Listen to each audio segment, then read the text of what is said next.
So hey guys, how you hope कि आप अच्छे होंगे। और आज की वीडियो में हम बात करेंगे कि अगर आप गरीब हैं तो इंजीनियर कैसे बने।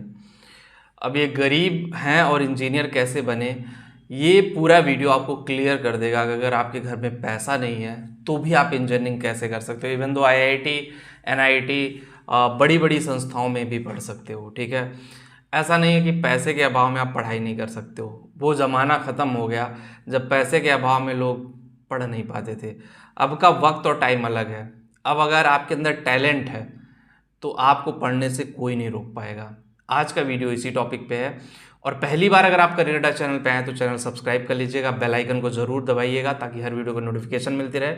और एक चीज़ और मैं बता दूं, जिनको भी करियर काउंसलिंग चाहिए, करियर से रिलेटेड कोई दिक्कत हो तो डायरेक्टली मेरे से कनेक्ट कर सकते हैं। उसका भी लिंक हम डिस्क्रिप्शन में दे रहे हैं, लेकिन पहले ये वीडियो आप लोग पूरा देखिएगा। तो बात करते हैं कि भाई अगर आप गरीब हैं, पैसे नहीं हैं तो कैसे इंजीनियरिंग करें।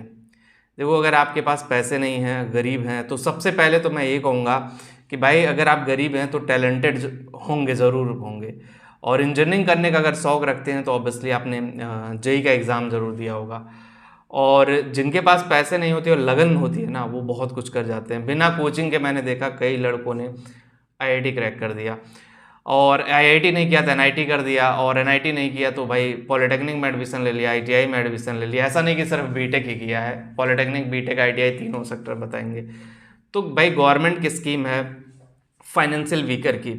अब फाइनेंशियल वीकर में जिनके भी पिताजी की आय जो है, आयु नहीं, आय जो है 1 लाख से कम है, मतलब सालाना आपके पिताजी खेती करते हैं या मनरेगा में काम करते हैं या कहीं भी करते हैं, 1 लाख से कम कमाते हैं, ऐसे स्टूडेंट को गवर्नमेंट की तरफ से फाइनेंशियल वीकर की लिस्ट दिया जाता है और उनका जो पूरा पैसा वो समाज कल्याण विभाग यानी कि गवर्नमेंट संस्थाएं भरती हैं।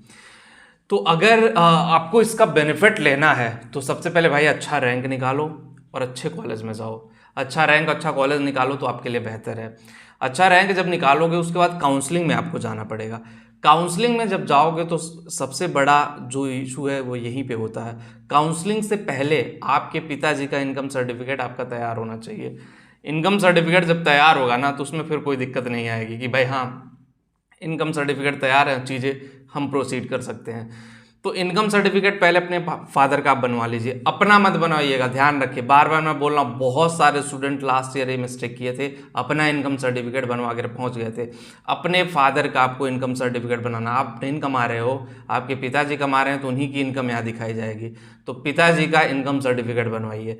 इनकम सर्टिफिकेट बनाने के बाद जब काउंसलिंग में जाते हो तो वहाँ पे आता है कि भाई फाइनेंशियल वीकर में हो या ना हो, वहाँ पे ऑनलाइन भी जो नंबर होता है आपके फादर के इनकम सर्टिफिकेट का वो आप भर दो। ठीक है, और वहाँ से कुछ कॉलेज होते हैं जहाँ पे हर कॉलेज में फाइनेंशियल वीकर के लिए है। गवर्नमेंट ने प्राइवेट, गवर्नमेंट दोनों जगहों पे फुलफिल कर रखा है। ऐसे में क्या होगा, आपकी पूरी फीस माफ़ हो जाएगी और आप फ्री ऑफ कॉस्ट पढ़ लोगे। 8 लाख आईआईटी की फीस है, वहाँ भी माफ़ हो जाएगी। 3, 4, 6 लाख, 10 लाख जो भी प्राइवेट कॉलेज का वो भी माफ़ हो जाएगा।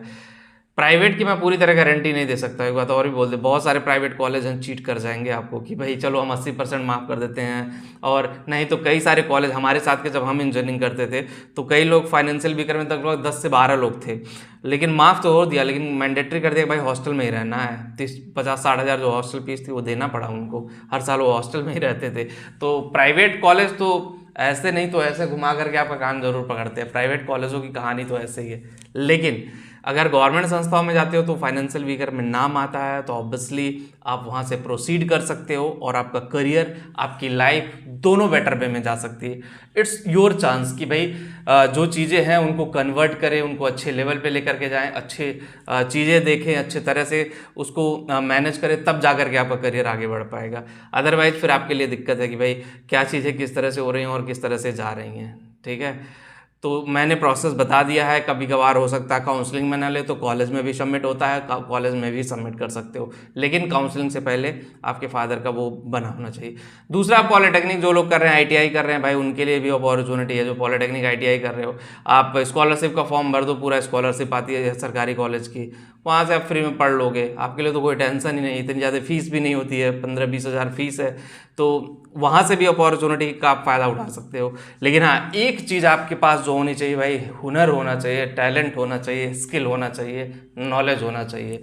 और ये नहीं कि आपके अंदर ना स्किल है ना नॉलेज है, बस आप गरीब हैं, सोच लिए कि हम भाई गरीब हैं, इंजीनियरिंग करेंगे, बहुत लोग करके पैसा छाप रहे हैं। तो ऐसी बात नहीं है, जो फैक्ट है उस पर आपको जाना पड़ेगा।